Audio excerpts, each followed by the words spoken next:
Hello, today is Sunday, November 29th, 2015, and this will be my weeks 31 and 32 twin pregnancy update.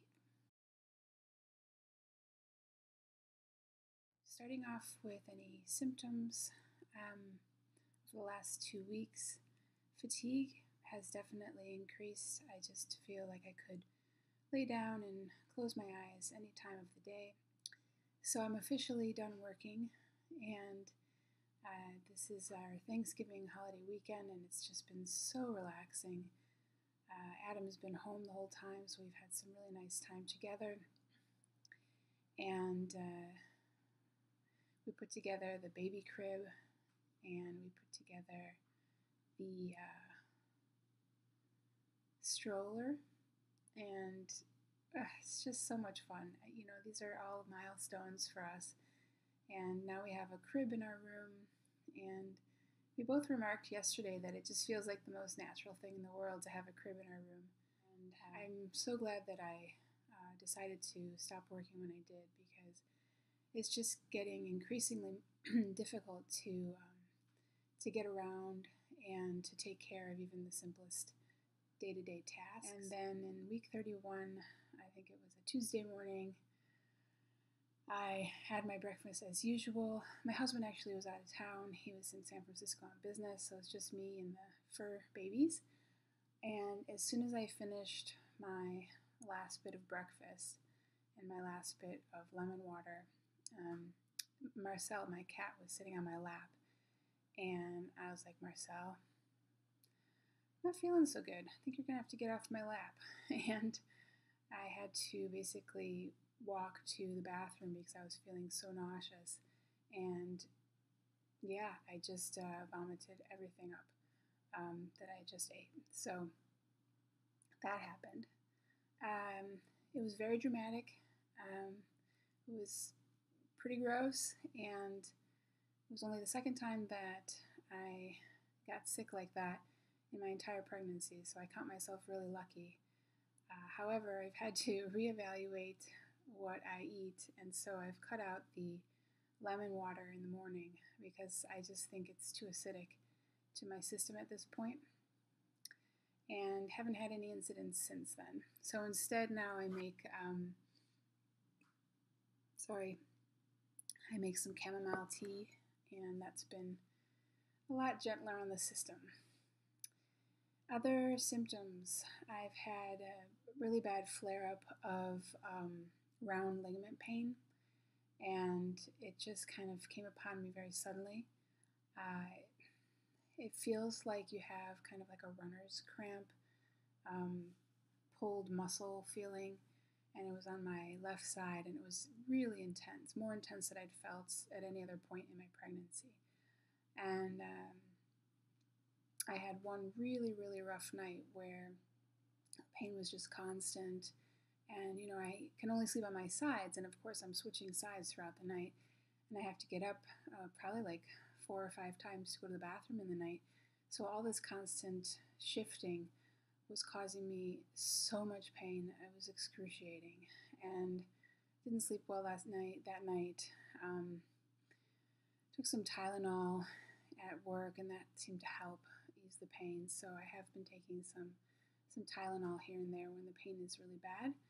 So I had a doctor's appointment actually this last week, and I asked her about it, and she said, yeah, with twins especially, in pregnancy, there's a lot more nerve compression, which is that pain that we feel.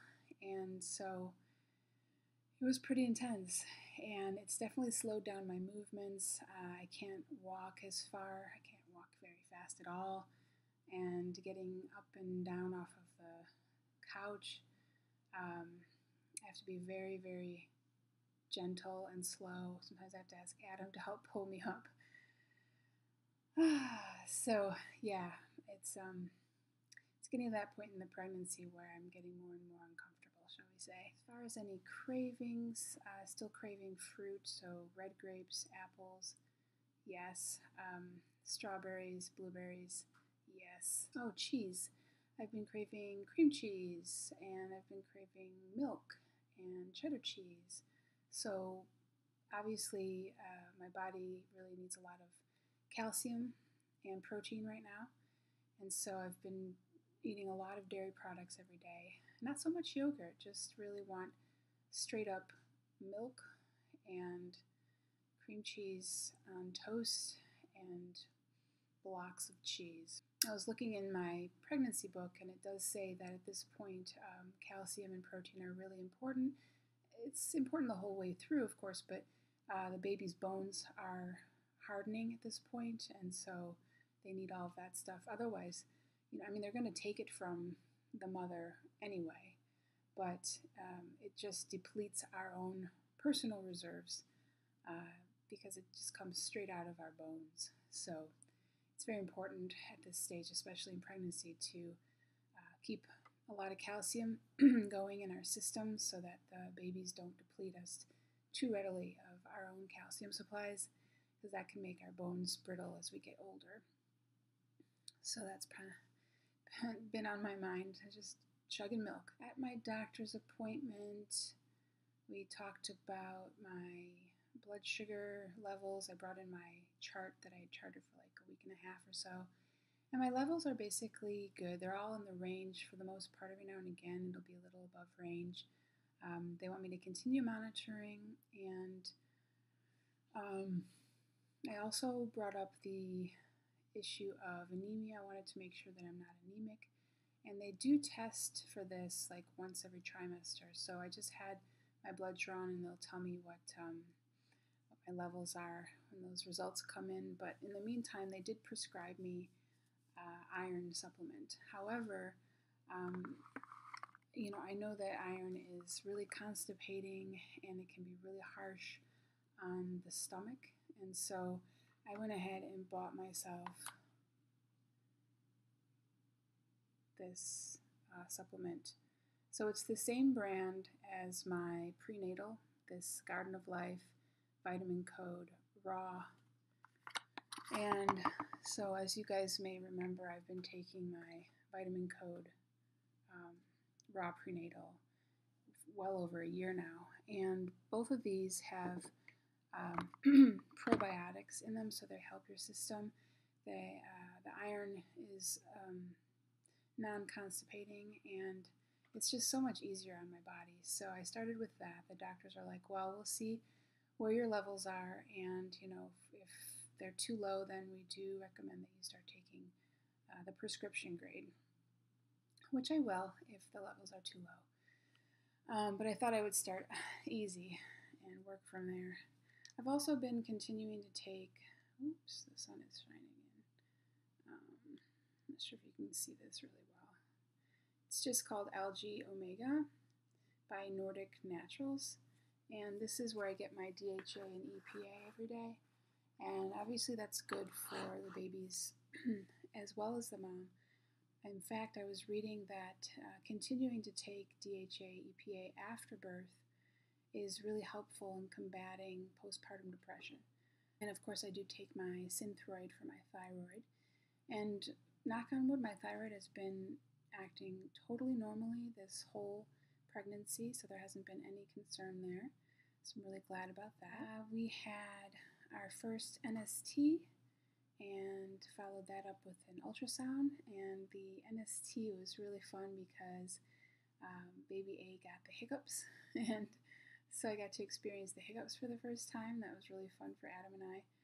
And then in the ultrasound, baby A was sucking his thumb and his fingers, which was so adorable to watch. And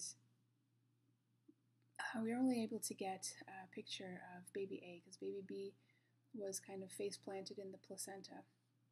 So definitely not interested in being photographed. The boys are basically in the same positions, although baby B is more kind of head facing down. He's still transverse, but kind of head down. And baby A is still in that breech position facing my back.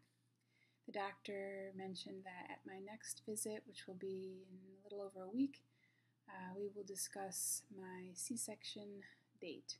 So she likes to put a date on the books about a month out from the surgery, And of course, the babies could decide to come on their own, but that way we have a delivery date. Right around the end of the year, first week of the new year, the boys will be here. It's really exciting. I'm just feeling more and more prepared and ready. Of course, I have my days where I'm scared shitless, but for the most part, I feel really ready, and I can't wait to have them here and start our family life. And that is all. So thanks for tuning in as usual, and I will come back with an update very soon. Bye.